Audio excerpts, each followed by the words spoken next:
সুপ্রিয় দর্শক, আসসালামু আলাইকুম। স্বাগতম আপনাদেরকে দি কনভারসেশনে। আশা করি ভালো আছেন, সুস্থ আছেন। আজকে আমরা হেলথ সার্ভিস নিয়ে আলোচনা করব। আপনারা নিশ্চয়ই লক্ষ্য করেছেন, অনেকেই বলছে this is winter of discontent. Teacher, transport worker, civil servant সবাই দেখা যাচ্ছে স্ট্রাইকে যাচ্ছে, না হয় স্ট্রাইকের থ্রেট দিচ্ছে। অলরেডি প্রায় 100 বছরের মধ্যে প্রথম নার্সরা স্ট্রাইকে গেল এবং আরও স্ট্রাইকের সম্ভাবনা সামনে আছে। আর বিশেষ করে নার্সের স্ট্রাইকের সামনে রেখে এনএইচএস এর সিচুয়েশন নিয়ে এনএইচএস ইস্যুটি আবারও রাজনৈতিক আলোচনার শীর্ষে উঠে আসছে। অনেকেই কনসার্ন প্রকাশ করছে যে আদৌ এনএইচএস স্ট্রাইক ওর নো স্ট্রাইক, এনএইচএস আদৌ একটা স্টেবল পর্যায়ে আছে কিনা। আজকে তাই আমরা আলোচনা করব এনএইচএস নিয়ে, এবং এই বিষয়গুলো নিয়ে আলোচনা করার জন্য চারজন অত্যন্ত মূল্যবান অতিথি আমাদের সঙ্গে স্টুডিওতে এবং ভিডিও লিঙ্কের মাধ্যমে যোগ দিয়েছে। তাদের সঙ্গে পরিচয় করিয়ে দেওয়ার পূর্বে স্মরণ করে দিতে চাই যে প্রোগ্রামটি আপনাদের জন্য। যদিও আজকে আমাদের অনেক গেস্ট, আমরা হয়তো আপনাদের মতামত সরাসরি অনিয়ার নিতে পারবো না, কিন্তু আপনারা নিঃসংকোচে যাদের কোনো স্টোরি বলার আছে, কোনো এক্সপিরিয়েন্স, অভিজ্ঞতা বা প্রশ্ন আছে, নিঃসংকোচে আপনারা তা আমাদের সঙ্গে শেয়ার করতে পারেন। সরাসরি যে নাম্বারটিতে কল করতে হবে সেটি টিভির পর্দায় বিভিন্ন সময় দেখতে পাবেন। আমরা চেষ্টা করব কিছু আপনাদের কিছু মন্তব্য কিংবা প্রশ্ন তুলে ধরার জন্য। আসন পরিচয় হয়নি আমাদের অতিথির সঙ্গে। প্রথমে পরিচয় করে দিচ্ছি, আমার ডানে ডক্টর জাকি রেজওয়ানা আনোয়ার, এফআরএসএ। আপা, আপনাকে আমাদের প্রোগ্রামে স্বাগত। আপনাকে ধন্যবাদ আমাকে ডাকবার জন্য। আমাদের সঙ্গে আরো আছে Parveen Sultana, staff nurse, Queen's Hospital. Parveen, আপনাকে আমাদের প্রোগ্রামে স্বাগত। আপনাকে অনেক ধন্যবাদ আমাকে দাওয়াত দেওয়ার জন্য। We are also joined by Zoya Mobin, mental health nurse. Zoya, welcome to our show. Thank you very much. And we're also joined by Dr. Salma Hassan, a GP. Salma, welcome. Thank you very much. Salma, you are a GP, so almost all your work is in the community. আপনি কি আমাদেরকে বলবেন যে আপনার পেশেন্টদের মধ্যে NHS এর ব্যাপারে কোনো উৎকণ্ঠা কিংবা সংশয় বা কোনো কনসার্ন আছে কিনা, থাকলে এটা কতটুকু? আসলে প্রশ্নটা যতটা সহজ, উত্তরটা তার চেয়ে অনেক কঠিন। এটা অনেক কমপ্লেক্স একটা বিষয়। এই মুহূর্তে আমরা যে পরিস্থিতির মধ্যে দিয়ে যাচ্ছি, প্রাইমারি কেয়ার এবং সেকেন্ডারি কেয়ার, আমি যেটা বলতে পারি, আমি একজন পেশেন্টের সাথে আমার এনকাউন্টার হয় 10 মিনিটস এবং ম্যাক্সিমাম 20 মিনিটস। তো এই সময় ইওর পেশেন্টস আর লাকি। আমি তো যতদূর জানি যে 5 মিনিটের বেশি আমরা কখনো জিপিদের চেহারা দেখতে পারি না। এই যে কনসেপশনটা থেকে আপনি যে কথাটা বললেন, আপনি কিন্তু একজন পেশেন্ট পার্সপেক্টিভ থেকে কথাটা বলেছেন। হ্যাঁ, কিন্তু এই কথাটার পেছনে যেটা বললাম, it's not a very straight forward answer. আপনার প্রশ্নটা বা আপনার হতাশাটা যতটা সহজে আপনি ব্যক্ত করতে পারবেন, একজন প্রাইমারি কেয়ার ক্লিনিশিয়ান হিসেবে আমার পক্ষে বিষয়টা বুঝিয়ে বলাটা ততটা সহজ নয়। আমি এতটুকুই বলতে পারি, আপনার প্রশ্নটা ছিল রুগীদের মধ্যে কতটা উৎকণ্ঠা।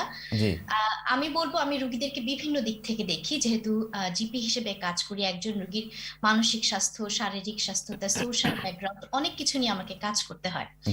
তো গত 2-3 বছরে প্যান্ডেমিকের পরে যে ট্রানজিশনটা দেখতে পেয়েছি, রোগীদের মধ্যে প্রথম হতাশাটা যেটা ছিল যে একটা অ্যাব্রাপ্ট চেঞ্জ এসছে, তারা কিভাবে হেলথ কেয়ার সিস্টেমটাকে অ্যাক্সেস করছে। সেটা একজন জেনারেল প্র্যাকটিশনার হোক, সেটা তার একটা আউটপেশেন্ট ক্লিনিকে সে কতদিন ধরে ওয়েটিং লিস্টে আছে সেটা হোক। তো তার ফ্রাস্ট্রেশনটা দুদিক থেকেই হয়, এবং সমস্ত ফ্রাস্ট্রেশন কিন্তু একজন প্রাইমারি কেয়ার ক্লিনিশিয়ানের উপরে চলে আসে। রুগী যদি আমার কাছে কোনো একটা সমস্যা নিয়ে আসে এবং দেখা যাচ্ছে সে এই সমস্যাটিতে অনেকদিন ধরে ভুগছে, সে অনেকদিন ধরে একটা হয়তো অপারেশন, অ্যাজ ফর এক্সাম্পল অনেকে হিপ রিপ্লেসমেন্ট বা নি রিপ্লেসমেন্ট, এরকম অপারেশনের জন্য তারা অনেকদিন ধরে ওয়েটিং লিস্টে ছিলেন। আমি জাস্ট একটা এক্সাম্পল দিচ্ছি। এবং কোভিড এর পরে, অবশ্যই কোভিড এর সময় অনেক ক্যান্সেলেশন হয়ে গিয়েছে, এবং কোভিড এর পরে আগে যে ওয়েটিং লিস্টটা ছিল সেটা ডাবল, কোনো ক্ষেত্রে ট্রিপল, কোয়াড্রিপল হয়ে গিয়েছে। তো স্বাভাবিকভাবে রুগীরা অনেক ফ্রাস্ট্রেটেড হয়ে আছে। তাদের যে পেইন, তাদেরকে এটা অনেক বেশি টলারেট করতে হচ্ছে। প্রাইমারি কেয়ারে যে সাপোর্ট গুলো করা যায়, আমরা অলরেডি হয়তো বা সেটা করে ফেলেছি তাদের জন্য, কিন্তু তারপরও তাদেরকে বেস্ট যে একটা টোটাল একটা প্যাকেজ অফ কেয়ার, যেটা প্রাইমারি কেয়ার এবং সেকেন্ডারি কেয়ার মিলে দেওয়া সম্ভব, সেটা আমরা প্রোভাইড করতে পারছি না। তো এরকম ছোট ছোট অনেক, এই যে আপনারা যে পারছেন না, কেন সেটা পারছেন না, কারণটা কি? আচ্ছা, এটাও again it's a very complex answer. তো অনেক সময় দেখা যায়, যেমন আমি একজন ক্লিনিশিয়ান, আমার কিন্তু হেলথ সেক্টরের ফ্রেমওয়ার্ক বা স্ট্রাকচার বা ফান্ডিং, এগুলো কোনোটাতেই কিন্তু আমার কোনো কন্ট্রোল নেই। হ্যাঁ, আমি একজন ক্লিনিশিয়ান, আমার সেট অ্যাপয়েন্টমেন্টস থাকে, আমি ওই সময় রুগী দেখি, তার ক্লিনিক্যাল, তার যে কোনো ওই ধরনের প্রবলেমগুলো অ্যাড্রেস করার কিন্তু আমরা ক্যাপাবিলিটি। যদি, সরি আমি আপনাকে একটু ইন্টারাপ্ট করছি, আমরা যদি লেবার পার্টি ইন্টারভেনশনটা দেখি ফর এক্সাম্পল, আপনারা যারা জিপি অনেকেই বেশি ব্যবসায় মত্ত, ব্যবসা করতে গিয়ে আপনারা হয়তো অ্যাপ্রোপ্রিয়েট কেয়ার দিচ্ছেন না, যে কারণে labour party one of the proposal যে তারা আপনাদেরকে আর ব্যবসা করতে দিবে না, আপনাদেরকে জাস্ট সিম্পলি চাকরি করতে দিবে। তো এই ইস্যুগুলো কি প্লে আউট করছে না? আচ্ছা, এগেইন আপনার প্রশ্নটাকে আমি খুব অফেন্সিভ হিসেবে নিয়েছি। I'm just quoting them.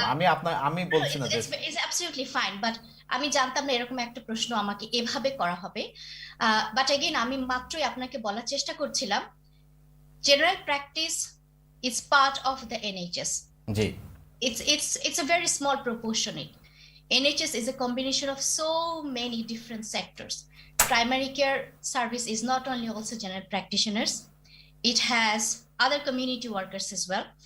Same goes with the secondary care as well. G So it's a very complex answer. So the way you have asked the question, it doesn't really let me open up enough. First of all, sorry I'm a salaried let me general rephrase. practitioner. আচ্ছা আমি Let me আপনার কাছে আবার try to আসছি, understand.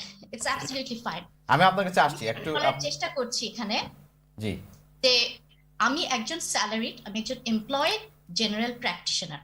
আচ্ছা এখন general প্র্যাকটিসের যে স্ট্রাকচারটা নিয়ে আপনি কথা বলেছেন, it's been there for years, many years. আজকে জেনারেল প্র্যাকটিস নিয়ে যে কনসার্ন গুলো আসছে, there is a long history behind that. এই যে বিজনেস ফ্রেমওয়ার্কের কথা আপনি বলছেন, জি আমি তো পার্সোনালি আমি হচ্ছে একজন এমপ্লয়েড জেনারেল তো প্র্যাকটিশনার। এটা আপনার প্রতি অ্যাপ্লিকেবল না। In fact majority Exactly.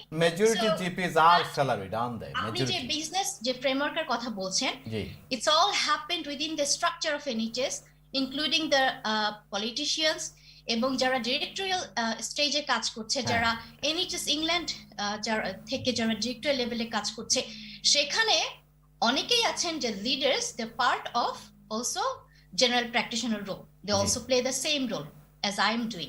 জি সো ঠিক আছে। আপনাকে জিনিসটা বুঝতে হবে। হ্যাঁ আসে, আমরা আপনার কাছে আসছি, আমি অন্য গেস্টদেরকে একটু সুযোগ দিতে চাই। আমি আপনাকে এখানে হ্যাঁ, বলতে চাই হ্যাঁ বলেন।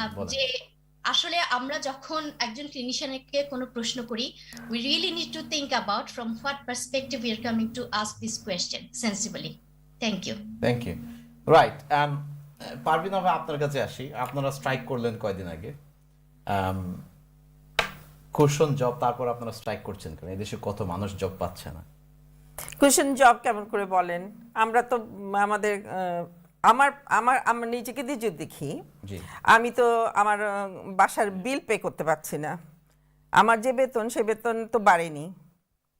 আমার বেতন বাড়েনি, কিন্তু আমার বিল তো বেড়ে যাচ্ছে। যেখানে আমি 66 পাউন্ড বিল দিতাম, সেখানে আমি 148 পাউন্ড বিল দিচ্ছি। যেখানে আমি 70 পাউন্ড বিল দিতাম, সেখানে আমি 248 পাউন্ড বিল দিচ্ছি। এভরিথিং হ্যাঁ, এভরিথিং এস জাস্ট এরকম যদি বিল বাড়ে, আপনার বেতন তো 1 পয়সা বাড়েনি। সো আজকে নার্সদেরকে যদি দেখেন, দে ওয়ার্কিং 12.5 আওয়ার, 12.5 ঘন্টা চাকরি করার পরেও 12.5 ঘন্টা এক শিফট, এক শিফটে 12.5 ঘন্টা চাকরি। তারপরে যে আপনি 12.5 ঘন্টা পরে বের হতে পারবেন, এটা কোনো ইয়ে নাই, আপনার ঠিক নাই যে আপনি বেরোতে পারবেন। কারণ পরের শিফটের নার্স যদি না আসে, পরের শিফটে যদি শর্ট অফ স্টাফ থাকে, অথবা আপনি যে কাজটা করছেন সেটা হয়তো শেষ হয়নি, আপনার হাতের কাজটা শেষ করতে হবে, প্লাস আপনাকে আপনার জবটা বুঝিয়ে দিতে হবে পরবর্তী শিফটে যারা আসতেছে। তো সেই লোকটা যদি না আসে, তাহলে আপনাকে, মেয়েটা যদি না আসে বা সেই নার্সটা যদি না আসে, বেশিরভাগ সময় আসে না, যদি না আসে তখন কি হয়, আপনাকে আরও হয়তো 1 ঘন্টা আধা ঘন্টা ওয়েট করতে হবে হ্যান্ড ওভার করার জন্য, অথবা যে নার্স ইনচার্জ থাকে তার হাতে হ্যান্ড ওভার করে আপনি 9টা 9:30 বাড়িতে ফিরলেন। বাই দ্য টাইম আপনি বাড়িতে আসেন, আপনি এসে রান্না করবেন, খাবেন দাবেন, কখন আবার পরের দিন সকালে আবার যাবেন। সো এটা যদি নার্সদের জীবন হয়, আর সেই জীবনে যদি আপনার বাসায় ঢুকে যদি দেখেন আপনার খাওয়ার কিছু নেই, তখন আপনি কি করবেন? তো একটা বিষয় যেটা আসছে, যে অনেকেই কনসার্ন রেজ করছে, কেউ কেউ বলছে cushion job, that's not my, I was merely rephrasing, paraphrasing something that's been said by a politician. একটা বিষয় যেটা বলা হয়ে থাকে যে একটা কনসার্ন, অনেক নার্সরাই একটা মানে ইনক্রিজিং নাম্বার অফ নার্সেস তারা ফুড ব্যাংকের উপর ডিপেন্ড করছে yes, is that that's true. মেয়েরা নার্সিং এ যারা আছে মনে করেন তাদের 4টা-5টা করে বাচ্চা আছে এবং তার একজন ইনকাম করে এবং সেই ইনকাম সেই আয়ের পয়সা দিয়ে তার সংসার চলছে না বিকজ অফ দি সবকিছুর দাম বেড়ে যাচ্ছে। এবং খাবার দাবারেরও তো দাম বেড়ে গেছে। আগে আলডিতে গেলে 50 পাউন্ডে যে বাজারটা করতে পারতেন এখন 100 পাউন্ডে ওই বাজার করতে পারছেন না। 1 নাম্বার। 2 নাম্বার কথা হলো যে যখন নার্সের ছেড়ে দিচ্ছে, চাকরি ছেড়ে দিচ্ছে, পার্মানেন্ট চাকরি ছেড়ে দিয়ে তারা এজেন্সি জয়েন করতেছে। এজেন্সি জয়েন করলে মনে করেন যে পার্মানেন্ট চাকরিতে যদি তারা 12 পাউন্ড 13 পাউন্ড আওয়ার পায় তাহলে তারা এজেন্সিতে গেলে 20-25 পাউন্ড আওয়ার পাবে। সো তারা এজেন্সি করতেছে because of that. But agency করতে গিয়ে তাদের আর একটা অসুবিধা হচ্ছে যে সিক পেমেন্ট নাই, হলিডে পেমেন্ট নাই, আর আপনি যদি সিক হয়ে যান তাহলে তো আপনার আর কোনো রাস্তা নাই। You don't have any option, কোনো দিকে যেতে পারবেন না। না আপনি কাজে যেতে পারতেছেন, না আপনি ভিক্ষা করতে পারতেছেন। সো নার্সদের এখন এই অবস্থা। তো আমরা বেসিক্যালি আমাদের পিঠ দেওয়ালে ঠেকে গেছে। And it is bad time. 106 বছরে দিস ইজ প্রথমবার নার্সরা স্ট্রাইকে গেল। 106 ইয়ার্স আমরা স্ট্রাইকে যাইনি। আমরা তো খারাপ, আমরা যদি দেখি যে ইতিহাসের প্রথম ব্যারিস্টাররা স্ট্রাইকে গেল আই থিংক 3বার। নার্সরা স্ট্রাইকে যাচ্ছে, ডক্টররা বলছে যে they might also they already started, yeah. তারপর আরেকটা জিনিস হচ্ছে যে আপনি যদি দেখেন যে এনএইচএস যে আপনি যে কথাটা বলতেছেন, এনএইচএস তো সাফার করতেছে।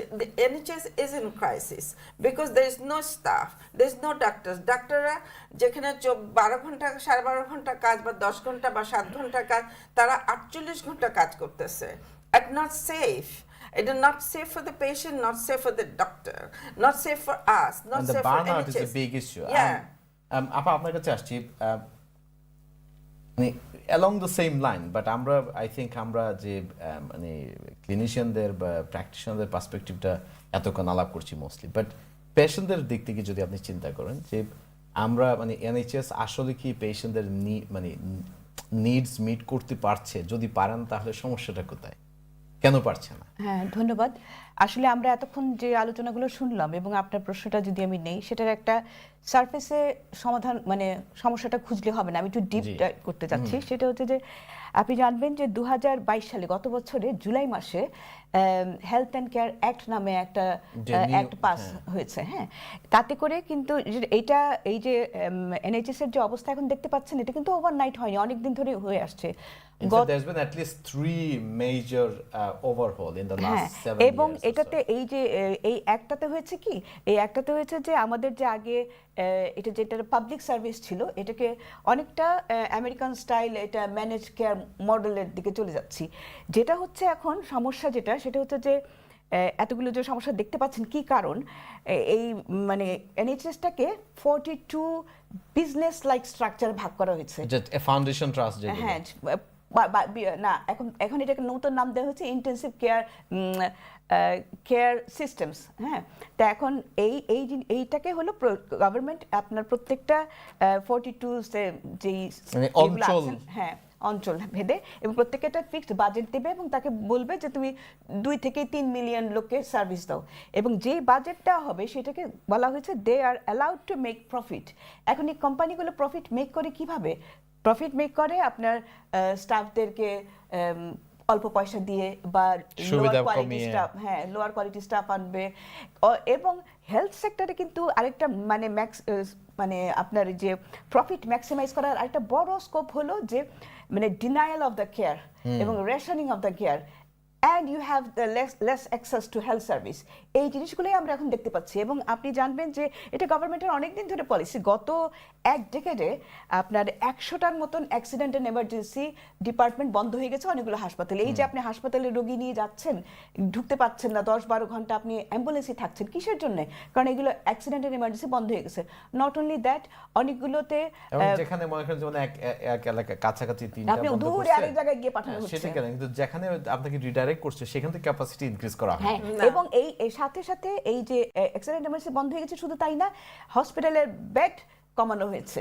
এইভাবে ক্রাইসিসগুলো তৈরি হয়েছে। এবং এই যে নতুন যে সিস্টেমটা হয়েছে, এই সিস্টেমটা কিন্তু হচ্ছে যে private and private and public, এটার একটা মানে মিক্সচার, এমন একটা মিক্সচার যে আপনার যেই আগে এখন এই মিক্সচারের ফলে নতুন যে সিস্টেমটা হয়েছে এটা হচ্ছে যে আপনাকে অনেক জিনিসগুলো যেগুলো আগে আমরা এনএইচএস এ সার্ভিসটা পেতাম, যেমন সেগুলো এখন আর পাচ্ছি না এনএইচএস এ।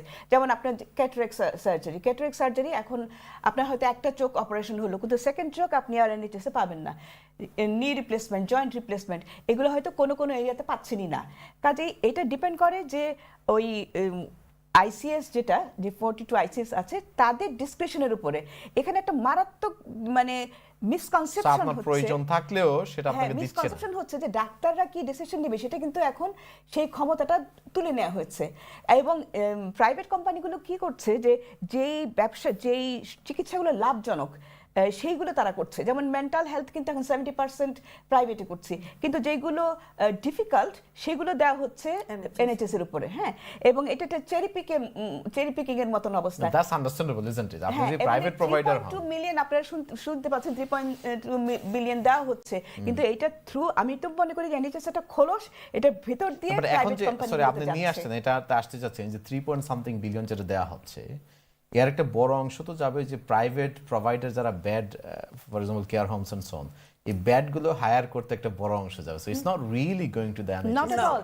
আপনি কোভিডের কথা, এটা ভেরি ইম্পর্টেন্ট পয়েন্ট আপনি তুলেছেন। এই যে আপনি কোভিডের সময় 2016-এ একটা যে সিগনাস এক্সারসাইজ সিগনাস রিপোর্ট হয়েছিল, ওখানে বলেছিল ডাক্তারের শর্ট, নার্সের শর্ট, আমাদের ইন্টেন্সিভ কেয়ার ইউনিটে বেড শর্ট, ভেন্টিলেটর শর্ট, পিপি স্টক পাইল নেই, কিন্তু গভর্নমেন্ট সেগুলো ইগনোর করেছে। তারপরে আমরা কোভিডে ঢুকলাম। ঠিক আছে আপা, আমরা আসছি, we will discuss. I know that Zoya is sitting, listening to us very patiently. Zoya, I don't know if you understood, how much you understood, but the main discussions were really around the strikes and how the GPs and the hospitals are operating. But what I want to engage you on is that, do you want to briefly tell us about the working condition of the nurses and how is it affecting their well-being?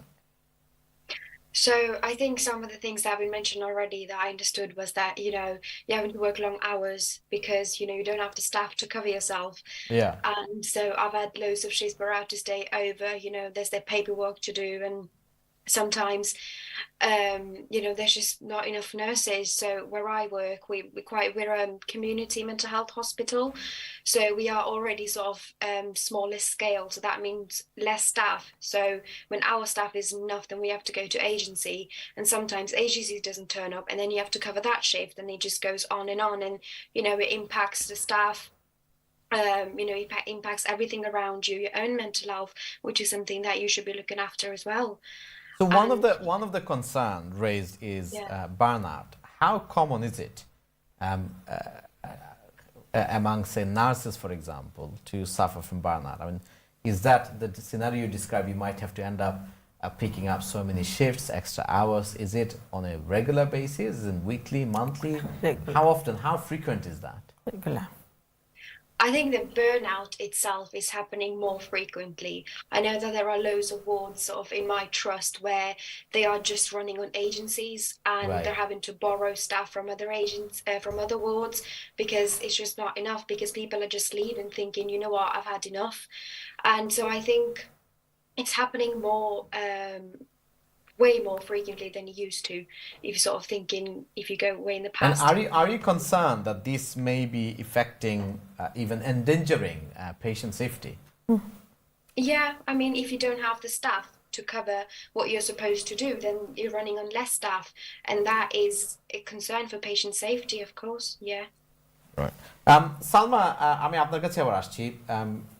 আমরা তো মানে strike যেটা হলো, আপনার perspective থেকে আপনার পেশেন্টদের জন্য এটাতে কি খুব একটা ইম্প্যাক্ট হয়েছিল, এবং আগামী দিনের যে স্ট্রাইকের কথা আমরা শুনতে পাচ্ছি সেটাকে আপনি মনে করেন যে অলরেডি যে এক্সিস্টিং ওয়েটিং লিস্ট আছে এবং কমপ্লেক্সিটিগুলো আছে সেগুলিকে আরো কি বলি ওয়ার্স করবে? আসলে এটা অফকোর্স যে কোনো ধরনের স্ট্রাইক আন্ডার কারেন্ট সার্কামস্টেন্সেস, যেখানে আমাদের অনেক ওয়েটিং লিস্ট আছে, অলরেডি আমরা কোয়াইট আন্ডারস্টাফড প্রাইমারি কেয়ার এবং সেকেন্ডারি কেয়ারে, সবকিছু মিলেই of course strike can affect patient safety greatly. কিন্তু অ্যাট দ্য সেম টাইম আজকে যে কনভারসেশন আমরা করছি এটা থেকে এটাও আমরা বলার চেষ্টা করছি যে পুরো সিস্টেম ইজ ইন ক্রাইসিস। সবকিছুর মধ্যেই পরিবর্তন আসাটা খুব জরুরি এবং কোথাও না কোথাও থেকে ভয়েসটা রেজ করা শুরু করতে হবে।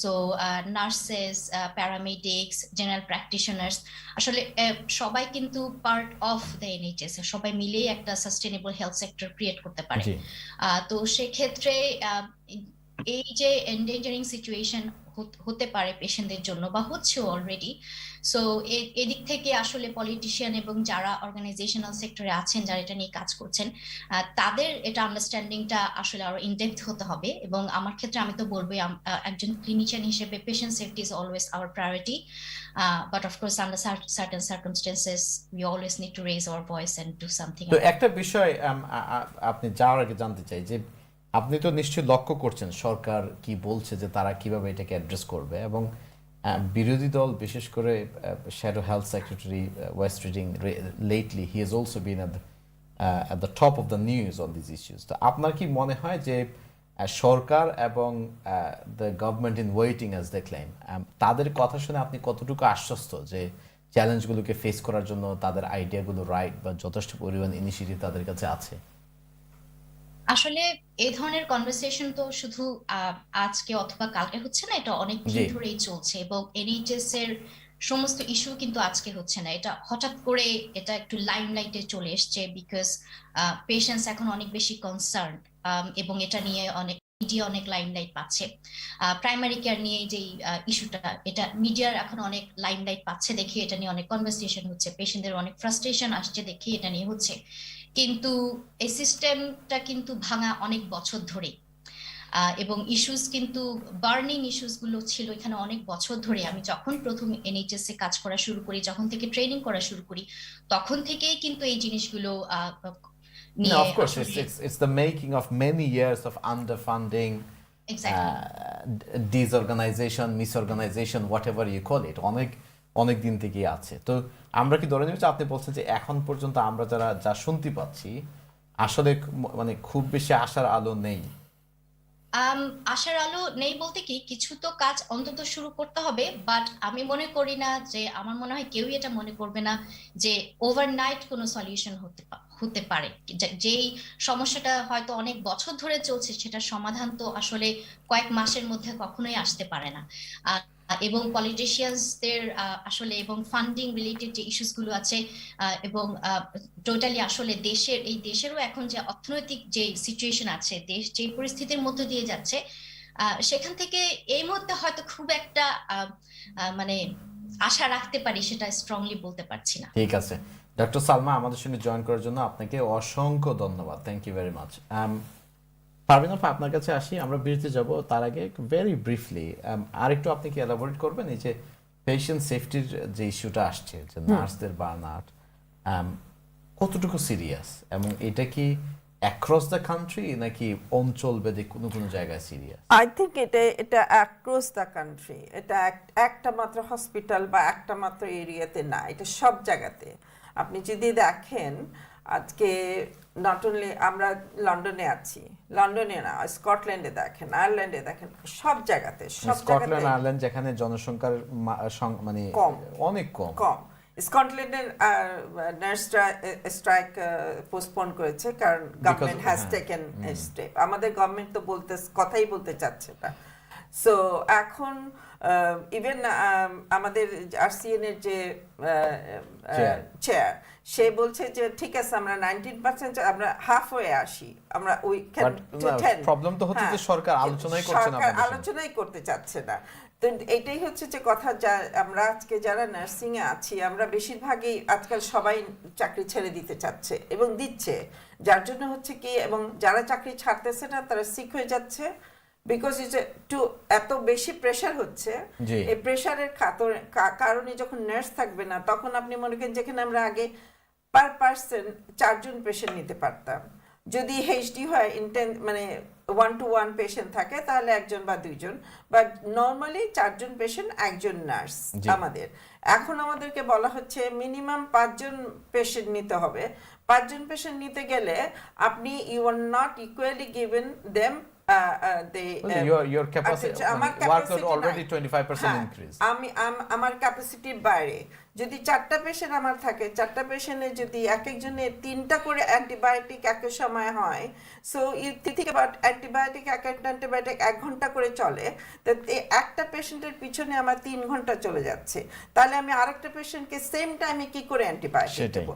সেই ডিলেজ অ্যান্ড দ্যাট অ্যাকচুয়ালি আপনার ওইটাতেই আপনার ইয়ে হচ্ছে যে আপনি যখন কেয়ারটা সময় মতন দিবেন না, তখন আপনার পেশেন্টের তো এটা তাদের তো ডিলে হচ্ছে, তাদের তো আসলে ওই তো, it's not appropriate ignore care, হচ্ছে। is it? আমার হ্যাঁ। না, আমি দিতে পারছি না, সেটাই। তো সেখানে আমি 4 জনের জায়গায় 5 জনকে করে নিব। ঠিক So আছে, this thank is- you thank you. সুপ্রিয় দর্শক, আপনারা দেখছেন দি কনভারসেশন। আমরা এনএইচএস নিয়ে আলোচনা করছি। আপনাদের সরাসরি কোনো অভিজ্ঞতা যদি থাকে, ভালো অভিজ্ঞতা, খারাপ অভিজ্ঞতা, দুইটাই আমরা শুনতে চাই। বিরতির পরে আমাদের সঙ্গে সরাসরি অন এয়ার জয়েন করতে পারেন, নাম্বারটি আপনারা স্ক্রিনে দেখতে পাবেন। ছোট্ট বিরতি, তারপর আবারও আমরা এই বিষয় নিয়ে আলোচনা করব। ততক্ষণ পর্যন্ত আমাদের সঙ্গেই থাকুন।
সুপ্রিয় দর্শক, আসসালামু আলাইকুম। বিরতির পর আবারও আপনাদেরকে দি কনভারসেশনে স্বাগতম। সঙ্গে আছি আমি তালহা আহমেদ।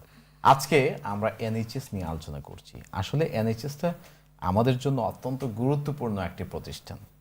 বিশেষ করে আমাদের community relatively speaking we suffer from আমাদের হেলথ সিচুয়েশন অন্য অনেক কমিউনিটির তুলনায় খারাপ। সো আমরা আরো অনেক বেশি ডিপেন্ডেন্ট। পভার্টির দিক থেকে আমরা we suffer from greater degree of poverty, যে কারণে আমরা চাইলেও অনেকের পক্ষে প্রাইভেটে যাওয়া সম্ভব না, বা প্রাইভেটে যদি গেল না আপনার ইমার্জেন্সি কেয়ার কারা দেবে, সেটা তো প্রাইভেট দিচ্ছে না, সেটার জন্য আপনাকে এনএইচএসে আসতে হচ্ছে। তো এই জন্য পাবলিক হেলথ কেয়ারটা আসলে অত্যন্ত গুরুত্বপূর্ণ একটা বিষয়, এবং এই বিষয়টি নিয়ে আমরা যেটি বোঝার চেষ্টা করছি যে নার্সের পার্সপেক্টিভ থেকে হেলথ কেয়ারটা কতটুকু তাদের জন্য অ্যাপ্রোপ্রিয়েট, ডাক্তারদের কন্টেক্সট থেকে সেটা তাদের জন্য একটা অ্যাপ্রোপ্রিয়েট ওয়ার্কিং এনভায়রনমেন্ট তৈরি করছে কিনা, এবং সর্বোপরি পেশেন্টদের জন্য এনএইচএস একটি নিরাপদ জায়গা কিনা, তাদের রোগগুলোর যথাযথ প্রতিকার পাওয়ার সুযোগ আছে কিনা, এবং যদি না থাকে এই ইস্যুগুলোর পিছনে কারণ কি, সেই বিষয় নিয়ে এগুলো নিয়ে আমরা আলোচনা করছি। আবার আপনার কাছে আসি যে আমরা তো অনেক কথা শুনলাম, হ্যাঁ, but I want to pick on the point of funding বা গভর্নমেন্টের যে লিডারশিপ। আমরা দেখলাম যে এখানে অনেকগুলো বিষয় আছে। একটা বিষয় হচ্ছে যে স্ট্রাইক করার সময় সরকার যে রেসপন্স, ইনফ্যাক্ট গভর্নমেন্ট তো অনেকটা হার্ডলাইনে ছিল যে তারা কারোর সঙ্গেই, শুধু নার্স না, যারাই স্ট্রাইক করছে কারোর সঙ্গেই তারা কোনো আলোচনায় যাবে না। যদিও সেটার কিছুটা পরিবর্তন হয়েছে, অলদো আজকের যে আলোচনার ফল এখন পর্যন্ত নট পজিটিভ, কিন্তু অ্যাটলিস্ট তারা আলোচনা করছে। তো আমরা যদি এইটাতেই প্রথম থাকি, আপনি কি মনে করেন যে সরকার এখানে মানে যথেষ্ট সদিচ্ছার পরিচয় দিয়েছে তারা যেভাবে বিষয়গুলো নিয়ে ডিল করছে? না, সেটা এক কথায় উত্তর না। এবং এই যে এই অবস্থায় যে এত নার্সরা স্ট্রাইক করছে, মার্চের থেকে জুনিয়র ডক্টররাও স্ট্রাইকে যাবে, সেটা নিয়ে সিগনেচার কালেকশন হচ্ছে, এবং এইগুলো সব কিন্তু প্রি প্ল্যান্ড। কিন্তু এই যে আপনি প্রতিদিন দেখেন যে নিউজ হেডলাইন কি একটা এনএইচএস এর একটা খবর থাকবেই, হ্যাঁ, কিন্তু সেটা সরকার চাইছে কিন্তু সরকার চাইছে যে বোঝাতে যে তোমাদের অ্যাক্সেস টু হেলথ সার্ভিস তোমাদের কম, তোমাদের ওয়েটিং টাইম বেশি, তোমরা বিরক্ত হও এনএইচএস এর উপরে, যাতে আমরা একটা প্রাইভেট, কিন্তু কারণ সরকার কি বলতে পারে না যে আমরা এনএইচএস প্রাইভেট করলাম, সেটা করতে পারে না, বিকজ আমরা তো মানে জনগণ তো প্রাইভেটাইজেশনের জন্য কখনো ভোট করেনি এনএইচএসকে, কাজে এটা আস্তে আস্তে আস্তে আস্তে বিরক্ত ধরিয়ে এটা করবে। এবং these are all pre planned, এবং যখনই সরকার কোনো একটা সুযোগ পায় প্রত্যেকটা অপরচুনিটিকে ইউটিলাইজ করে যে এই মানে প্রফিটটাকে ম্যাক্সিমাইজ করার জন্য। আপনি দেখেন কোভিডে যখন যে কোনো দেশে, মানে কোভিডে যখন যে কোনো জায়গায় যখন মহামারী হয়, আমরা ধারণা করি যে প্রাইমারি হেলথ কেয়ার ওয়ার্কফোর্স যারা, তারা এগিয়ে আসবে। কিন্তু এই যে আপনি যে জিপিকে প্রশ্নটা করলেন, খুবই স্বাভাবিক, আপনার মানে একজন পেশেন্ট হিসেবে সেটা ক্ষোভ থাকতেই পারে, কিন্তু ঘটনা যেটা হয়েছে সেটা সাধারণ লোকে জানে না। সেটা হচ্ছে যে গভর্নমেন্ট কিন্তু থ্রু এনএইচএস ইংল্যান্ড জিপিদেরকে বলেছে যখন মানে কোভিড শুরু হয়েছে যে তোমরা স্ট্যান্ড ডাউন করো, এবং এইটা হ্যান্ডেল করবে ওই একটা টেলিফোন ইয়ে দিয়ে 111, হ্যাঁ, এবং সেটা তখন কিন্তু এই চার্জটা দেওয়া হয়েছিল ডেলয়েটকে। এটা অ্যাকাউন্টিং ফার্ম, এটা তো কোনো হেলথ কর্পোরেশন না, এবং থ্রু ডেলয়েট কিন্তু একটা, আপনি জানবেন যে বড় একটা আউটসোর্সিং জায়ান্ট হচ্ছে সার্কোতে পয়সাটা চলে গেছে, এবং উই স্পেন্ড 37 বিলিয়ন পাউন্ড, যেটা মানে অনেক দেশের চাইতে অনেক বেশি, কিন্তু আমাদের মৃত্যু হার বেশি। এই যে 111 যে আমরা যে জিপিদেরকে স্ট্যান্ড ব্যাক করতে বললাম, স্ট্যান্ড ডাউন করতে বললাম, এটা কিন্তু মানে ডেভেলপড ইউরোপিয়ান ওয়ার্ল্ডের আর কোথাও নাই, একমাত্র আমরা করেছি, এবং these are all pre planned, এবং আস্তে আস্তে এটাকে প্রাইভেটাইজেশনের দিকে নিয়ে যাচ্ছে। এখানে তাহলে একটা বিষয় আছে না, যে আরেকটা বিষয় যেটা হয় যে আমরা যখনই হেলথ সার্ভিস নিয়ে আলোচনা করি, normally it's at the back of A crisis, তাই না? এবং ক্রাইসিসটা কোথায়? যে ব্যাড ক্রাইসিসটা কোথায়? যে জিপির অ্যাপয়েন্টমেন্ট নিতে পারছেন না। কিন্তু এবং তখন যেটা হয় যে সাধারণ মানুষ তো এগুলো বুঝে না, ন্যাচারালি টার্গেটটা কিন্তু পড়ে গিয়ে জিপি আমাকে অ্যাপয়েন্টমেন্ট দিচ্ছে না, অফকোর্স এটা বুঝি, জিপি তার টেলিফোন রিসিভ করছে না, কিন্তু আমরা আলোচনা করছি না যে এই প্রবলেমগুলোর মূল কোথায়, সত্যি, তাই না? এবং এর জন্য তো আপনি হ্যাঁ, গত এক ডেকেড এটা অনেক মানে অধপতনের দিকে গেছে, কিন্তু এটা কিন্তু শুরু হয়েছিল মার্গারেট থ্যাচারের আমল থেকে একটু একটু করে, এবং last labour government hasn't really taken, এবং নট অনলি দ্যাট, এই যে এখনো যে অনেক বিষয় নিয়ে এখন লেবার কিন্তু তেমন উচ্চবাচ্য করছে না। কেন করছে না? কারণ এই যে এই পলিসি ডাইরেকশনের সাথে কিন্তু ওরাও একমত। টনি ব্লেয়ারের সময় কিন্তু হাইপার গ্লোবালাইজেশনের নামে কিন্তু অনেক জিনিস প্রাইভেটাইজেশন করে দেওয়া হয়েছে, তখন তো খাওয়া দাওয়া বলেন, বলেন, এই যে বেডশিট ধোয়া বলেন, ক্লিনিং অনেক কিছু কিন্তু ওই সাবলেট দিয়ে দেওয়া হয়েছে। কাজেই এই একটা বিষয় কিন্তু টরিদের আমলে এটা অনেকটা অধপতন গেছে, কিন্তু এটা লেবার মানে কোন বিষয় যেটা হলো প্রত্যেকটা গভর্নমেন্ট সিন্স মার্গারেট থাচার সাব মানে প্রগ্রেসিভলি মোর প্রাইভেটাইজ মোর করেছে। প্রাইভেটাইজ মানে প্রাইভেটাইজেশনের দিকে যাচ্ছে। Zoya, let's come to you. What's your thought? I mean, looking at how the health service is at the moment and how government is responding to it, what are your thoughts? Do you feel positive about your own future? Do you feel positive about your patients? Unfortunately, it's come to the point where, you know, it's not looking that bright. And it's a shame where it shouldn't be like that. You know, when I thought, okay, you know, I want to be a mental health nurse, I want to work for the patients, I want to do better. But it just feels like you're in a sticky situation now where you're thinking, okay, should I look after myself? Should I look after my patients more? You know, if I don't feel well, I should still go in because, you know, I signed up for this job and I want to do well. So, it's just come to this vicious circle now where you're thinking, okay, I've taken this step, but I've taken this step of doing this job, and I have to carry on with it. And it doesn't look like there's going to be much positivity going ahead. You know, the price of living cost is just rising as we speak, and you always have things at the back of your head thinking, you know, you might be staffed today, but tomorrow you will be understaffed. And then what's going to happen? What's going to happen to the patient care? You know, just going further ahead down the line, is the hospital going to be closed, you know, because it's just such bad conditions? And then where are the nurses going to go? And then they might take other routes, and then there'll still be that undervalue and understaff issue. So, Can I just ask you, I don't want to be presumptuous, but it's probably safe to assume that you're much younger than my panel here. So you have much longer to look forward to. Do you ever wonder whether you are in the right profession? Not in terms of passion, obviously you have that, otherwise you don't be there in the first place. But looking at everything, do you ever wonder whether you are in the right profession or that you want to stay for longer? ideally, I would like to pursue this passion as long as I feel that the conditions are right and I feel like I'm being heard and my voice is being heard and whatever I want for the patient care is being acted on. I think as long as that is carrying on, then I would be looking to stay on. But coming back to previous question as well, just sort of being more realistic about it, it's not looking that bright. So if I do go for sort of a career change, that I wouldn't be too surprised, and it would be a shame because I would have to leave my passion behind, and that's not what I ideally wanted to do, but that's sort of what it's come to now. Thank you. হ্যাঁ, আপনার কাছে আমি same question করতে চাই। একটা বিষয় যেটা হলো যে নার্সরা কখনোই খুব ওয়েল পেড ছিল, বিষয়টা এরকম না, এখনো না।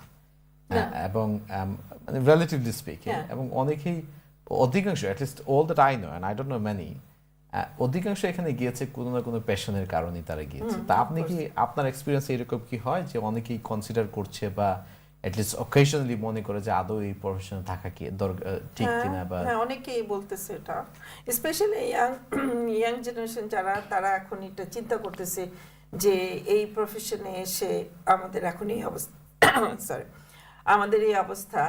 আমি মনে করেন আমি অলরেডি মানে যাওয়ার পথে, যাওয়া না যাচ্ছে একটা যেটা হচ্ছে যে আপনি একটা বয়সের পরে আপনার ফ্যামিলি মাচ মোর সেটেলড, সেটা আপনি তো ইমিডিয়েটলি চিন্তা করবেন না। আমার বাট যে এখনো ঘর কিনতে পারে নাই বা কিনে নাই, ফ্যামিলি স্টার্ট করে নাই, তার জন্য তো অনেক কিছু আছে। মেয়েদের কথা যারা মনে করেন এই বছর যারা পাশ করে বের হলো, তাদের অধিকাংশই মনে করেন যারা যে হসপিটালে তারা প্র্যাকটিস করলো, সে হসপিটালে তারা চাকরি পেল না, কারণ হসপিটাল এখানকার প্রোডাক্ট না নিয়ে ইন্টারন্যাশনাল প্রোডাক্ট নিয়ে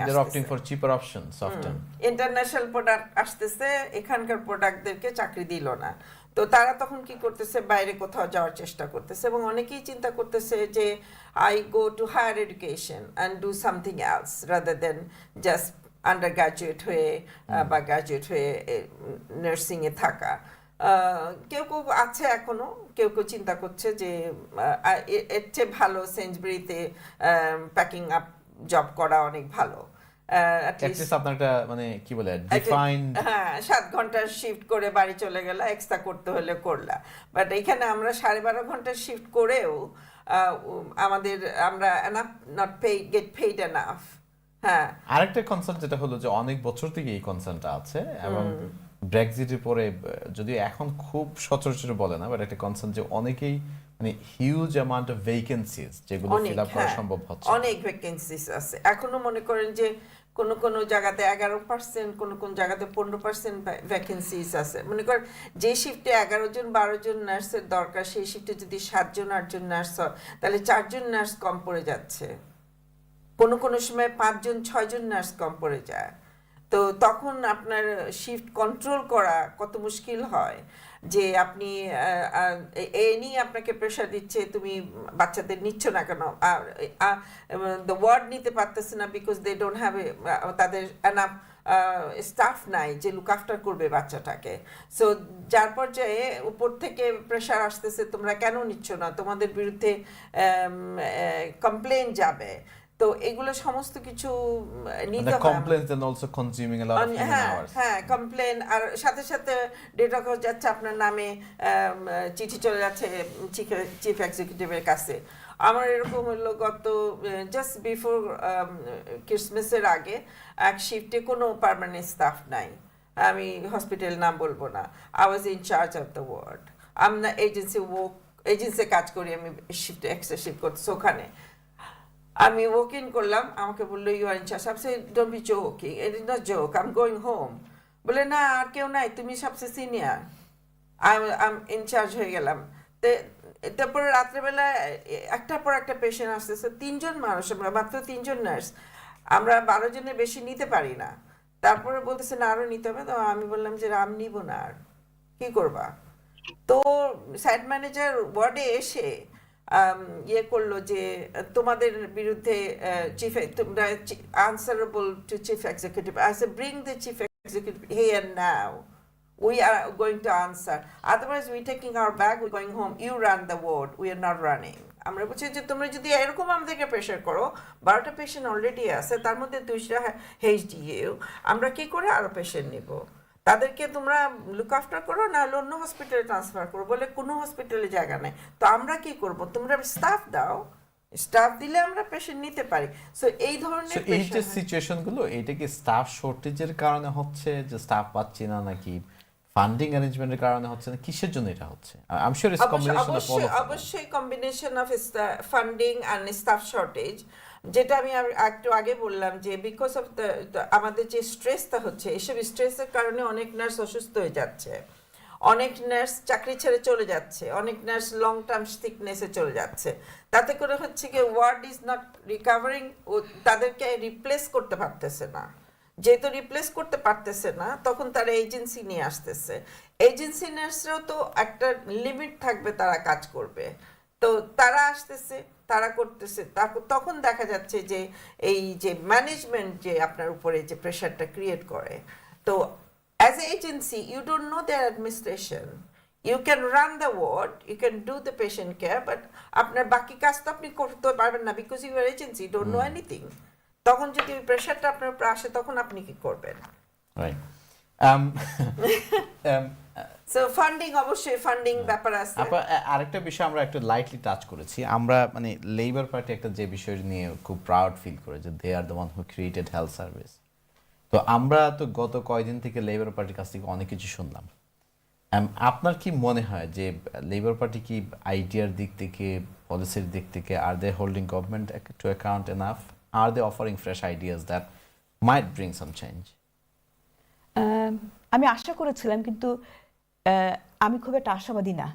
এ কারণে না, কারণ গত 4 দশক ধরে যেই এই চেঞ্জটা, যেটা বলছিলাম যে মার্গারেট থ্যাচারের থেকে সময় শুরু হয়ে এবং টনি ব্লেয়ারের সময় আরও বেড়েছে, কখনোই কিন্তু এটা মানে প্রাইভেটাইজেশনের দিকে, এবং প্রাইভেটাইজেশনের যে একেবারে মানে সবটাই খারাপ সেটা আমি বলবো না। অনেক দেশে কিন্তু একটা পাবলিক সেক্টরও আছে, প্যারালালি প্রাইভেট সেক্টর আছে, কিন্তু আমরা যেটা করেছি এটা হাইব্রিড করেছি।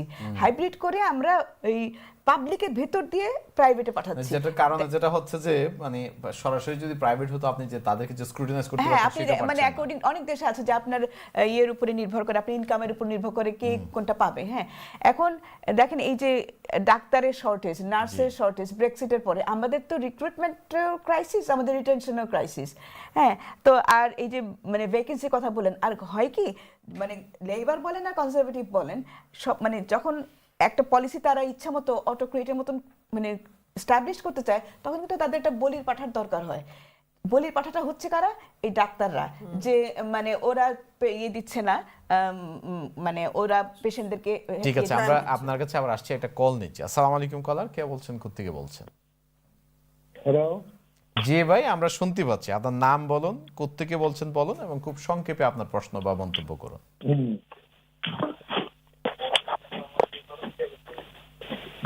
আপনি কি শুনতে পাচ্ছেন? তো বলুন আপনার নাম, কোত্থেকে বলছেন, এবং আপনার প্রশ্ন কি বলুন। আপনি সরাসরি অন এয়ার, সবাই আপনাকে শুনতে পাচ্ছে। ওকে, আসসালামু আলাইকুম। না, আমি বলতেছি ওটাই আপনার মানে তারা যদি মানে ও নার্সরা যে তারা আপনার তারা সকলে স্ট্রাইক করছে, বুঝতে পারছেন কি? তারা যে সকলে স্ট্রাইক করছে, স্ট্রাইক আসলে আমার আমার পয়লা ইয়েটা হইলো যে আপনার তারা এটা ঠিক না, তারা পেছনের দিকে চাইতো আসিল, সেটা তারা জায়গা এইভাবে খাসটা বন্ধ না করে সরকারের কাছে তারা একটা ইয়ে তারা দাবিটা আদায়ের জন্য তারা একটা নোটিশ হয়তো বা একটা পেপার লিখতে ছিল। আপনি তো জানেন যে তারা কিন্তু স্ট্রাইক করার আগে আইন অনুযায়ী স্ট্রাইক করার আগে দাবিগুলো উত্থাপন করতে হবে, স্টাফদেরকে ব্যালট করতে হবে, ব্যালটে এবং সেখানে পোস্টাল ব্যালট করতে হবে, অনলাইনে করা যাবে না। ব্যালটে যখন একটা নির্দিষ্ট সংখ্যক মানে পার্সেন্টেজ যখন ভোট দিয়ে তারপরে যাবে। সো একটা স্ট্রাইকে যাওয়ার আগে কিন্তু প্রায় 3 থেকে 6 মাসের নোটিশ পাওয়া যায় যে কারা স্ট্রাইকে যাচ্ছে, তাই না? তো সেটা তো তারা করলো, কিন্তু সরকার বরাবর বলছে যে তার সরকার কোনো অবস্থায় নেগোশিয়েট করবে না। তারপরে আপনি কি বলবেন যে স্ট্রাইকে যাওয়া ঠিক হয়নি? না না, বুঝছি, মানে পেছন দিয়ে ফালাইয়া ফালাইয়া এটা আপনার এটা আমাদের জন্য উচ্চ নাই, আমাদের জন্য এটা ঠিক হয় নাই। আপনি কি মনে করেন যে স্টাফদের যাদের আমার একা অপিনিয়ন নাই, আরো হাজার হাজার লোকের আছে, বুঝতে পারছেন ভাইয়া? হাজার লোকের আছে যে এইভাবে পেছন দিয়ে ফালাইয়া, পেছনে কোন দোষ করছে না, পেছন দিয়ে ফালাইয়া বাচ্চারা ফালাইয়া, বুঝছেন, মা পেটে বাচ্চা ফালাইয়া এইভাবে নার্সগুলো দেওয়া। ঠিক আছে, থ্যাংক ইউ, আপনার কমেন্ট ভেরি স্পষ্ট। থ্যাংক ইউ ভেরি মাচ আপনার কলের জন্য। যে কথাটা বলছিলাম, জি বলেন, আপনার কথা বলেন। আমরা আই থিংক ইটস ক্লিয়ার, ওইদিকে আমরা মানে জনগণ ফেড আপ হবে, এটা খুবই এক্সপেক্টেড। সবাই তো আর ভেতরকার খবর জানেন না, সরকারের যে প্রি প্ল্যান এগুলো। তো যেটা বলছিলাম যে বলি পাঠা তো কাউকে হতে হয়, তো এখন ডাক্তারদের বলি পাঠা, যেমন জিপিদেরকে গভর্নমেন্ট বলেছে যে তোমরা স্ট্যান্ড ডাউন করো। এখন আবার আপনাকে জনগণকেও দোষ দিতে পারে যে তোমাদের লাইফস্টাইল ভালো না, তোমরা খাওয়া দাওয়া করো না। সেটা কিন্তু মাঝখানে সেরকম একটা উদ্যোগ কিন্তু ছিল।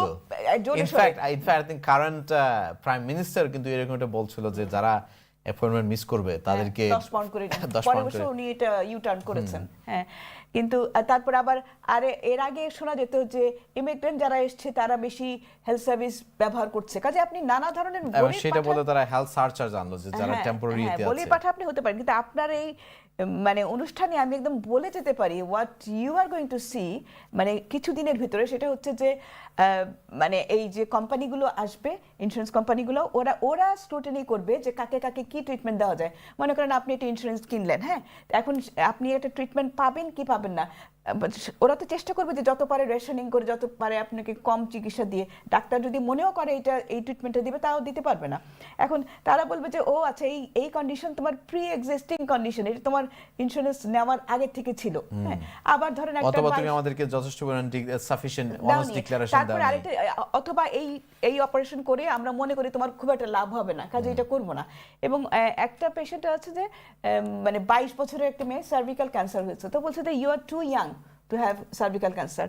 আবার 75 বছরের বৃদ্ধাকে বলবো যে you are too old to joint. হ্যাঁ, কাজে এইভাবে নানা ইয়ে করে কিন্তু ওরা মানি সেভ করবে। গভর্নমেন্ট তো বলে দিয়েছে যে ওই আইসিএস যে 42 আইসিএস থেকে তোমরা বিজনেস করো, কাজে এই মডেলটা এখন মানে একটা ক্যাশ কাউ হয়ে যাচ্ছে আর কি এনএইচএসটা। ঠিক আছে, Zoya, let's come to you. I don't know if you understood, but I think the consensus is that the funding model of successive government has contributed to this malfunctioning, if I could use that word, of the NHS. Do you agree with that? I mean, I don't. I am tempted to ask you, what do you think should happen? But perhaps it's not really something you to comment on.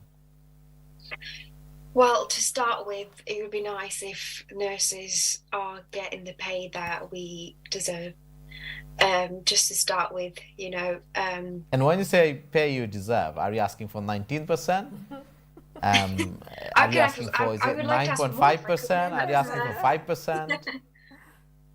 I would like to ask for more if I could, but you know, we're in the UK, so just have to be a bit realistic here, I suppose. I think with the funding, to start with, I think there needs to be some sort of plan that meets at least, you know, the basic requirements to keep staff within their jobs, to keep nurses. So within you their want a jobs. proper, serious, robust plan to recruit and retain staff, right? Yes, because otherwise, you know, the strikes have started now. All these different professionals, ambulance, rail, Thank you. junior nurses have started. I'm mindful of the time, so I'm going to rush you a little. Parveen, আপনার কাছে আসি very briefly. যারা শুনছে, আমার মতো যারা ordinary public, আমরা কি করতে পারি? Good question. হ্যাঁ, এটা অনেক সুন্দর প্রশ্ন করেছেন আপনি। আপনারা কি করতে পারেন? কারণ আমি আপনাকে হার্শ প্রশ্ন করলে আপনি বলবেন আমি অফেন্সিভ, কিন্তু আমি কি করতে পারি? আমার মনে হয় যে এখন এই মুহূর্তে আমরা পাবলিক তো কেউ আমাদের জন্য কিছু করতে পারবে না। যেটা করবে সেটা গভর্নমেন্ট করতে হবে, ম্যানেজমেন্ট যারা এই সরকারের অ্যাডমিনিস্ট্রেশন এরা করতে হবে। নার্সরা যদিও স্ট্রাইকে গেছে, তারা কিন্তু হসপিটাল কিন্তু কভার করা আছে। না, আপনার তো RCN assented, they have already agreed to maintain, যদি আজকে গভর্নমেন্ট নিউ লেজিসলেশন তারা করেছে। আমরা কিন্তু সবাই পিকেটিং এ নাই, সবাই লাইনে নাই। For example any service you maintain, any service, children service, maternity service, সব সার্ভিসের লোক আছে, ইভেন অ্যাডাল্টহুডে নার্সেস আছে। বাট বেসিক্যালি থ্রেট করা হচ্ছে যে যদি এরকম কন্টিনিউ হতে থাকে তো কতদিন আমরা সাপোর্ট করব? আমাদেরও তো বেঁচে থাকতে হবে। আমরা আমার কোশ্চেনে ফিরে যাচ্ছি, আমরা কি করতে পারি? আপনারা আমাদেরকে সাপোর্ট করতে পারেন। I could come with a cup of tea to the picket line যখন you can, of I course. ask you the same question, মানুষ কি করতে পারে, সাধারণ মানুষ কি করতে আমি পারে? ওইটা উত্তর দেওয়ার আগে আমার মনে হয় একটা জিনিস আমরা বোধহয় মানে আলোচনায় মিস করে যাচ্ছি, সেটা হচ্ছে যে আমরা বারবারই বলছি সবাই, আপনি ইনক্লুডিং আপনি বলছেন যে পে রাইজের জন্য চাচ্ছি। নার্সরা কিন্তু নার্স বা ডক্টররা কিন্তু পে রাইজের জন্য বলছে না। এটা তো গত কয়েক ডেকেড ধরে এটা ইনফ্লেশনের সাথে তো সামঞ্জস্য রেখে বেতনটা আসেনি, কাজে সেটা রাইজ না। প্লাস আই থিঙ্ক আরেকটা ইস্যু যেটা আমি ইনডাইরেক্টলি এটা অ্যাড্রেস করার চেষ্টা করেছি, যে question pay is one issue, but পাশাপাশি কন্ডিশন, ওয়ার্ক কন্ডিশন নিয়ে তো আলোচনা হচ্ছে। Whole structure, whole system. যেমন 2016 সালে যখন জুনিয়র ডক্টররা স্ট্রাইক করেছিল, মানে তখন স্ট্রাইকটা ছিল কিন্তু এই সময় শেষ, আপনি খুব 30 সেকেন্ডে বলতে হবে। স্ট্রাকচারের বিরুদ্ধে, কিন্তু মিডিয়া শুধু বললো যে জুনিয়র ডাক্তারদের এতে। আচ্ছা, আপনার প্রশ্নটা দিয়ে শেষ করি, সেটা হচ্ছে আপনারা কি করতে পারেন? এখন এই দেশে চিকিৎসা পাওয়া খুবই ডিফিকাল্ট। আপনারা নিজেরা আমাদেরকে তো সাপোর্ট করবেনই, কিন্তু তার বাইরে আপনারা নিজেরা নিজেদের হেলথের স্টুয়ার্ড হয়ে যান। আপনারা ভালোভাবে খাওয়া দাওয়া করুন, আপনাদের ইমিউনিটি যাতে বাড়ে। Take care of your health, so you don't need to go and see a doctor. যথাসম্ভব কম যাওয়া যায়। ঠিক আছে, থ্যাংক ইউ। সুপ্রিয় দর্শক, আপনারা দেখছেন the conversation. Message is very clear, stay healthy and try to avoid going to doctors. But সবার জন্য সেটা সম্ভব হবে না। তো আমার মনে হয় আমাদের একটা বিষয় যেটা করা উচিত, যে ডাক্তারদেরকে দোষ না দিয়ে, হসপিটালকে দোষ না দিয়ে, আমাদের পলিটিশিয়ানদের উপর আমাদের প্রেশার বাড়ানো উচিত। বিশেষ করে তাদেরকে আরও বেশি স্ক্রুটিনাইজ করা দরকার, এবং আপনাদের, আপনি, আমি, আমরা সবাই হেলথ অ্যারেঞ্জমেন্টগুলো কীভাবে আছে সেগুলো একটু জানা দরকার, এবং সরকারের প্রতি আমাদের মনোভাবগুলো খুব স্পষ্টভাবে তুলে ধরা দরকার। সুপ্রিয় দর্শক, আপনারা যে প্রান্ত থেকে আমাদের অনুষ্ঠান দেখেছেন, আপনাদেরকে অসংখ্য ধন্যবাদ জানিয়ে আমার অতিথি Zoya, Dr. Salma, who already had to leave, Zaki and Parveen, আপনাদের সকলকে অসংখ্য ধন্যবাদ জানিয়ে আগামী সপ্তাহে একই সময়ে আমাদের অনুষ্ঠান দেখার আমন্ত্রণ জানিয়ে আজকের মতো এখানে বিদায় নিচ্ছি। আল্লাহ হাফিজ। আপনাকে অনেক অনেক ধন্যবাদ।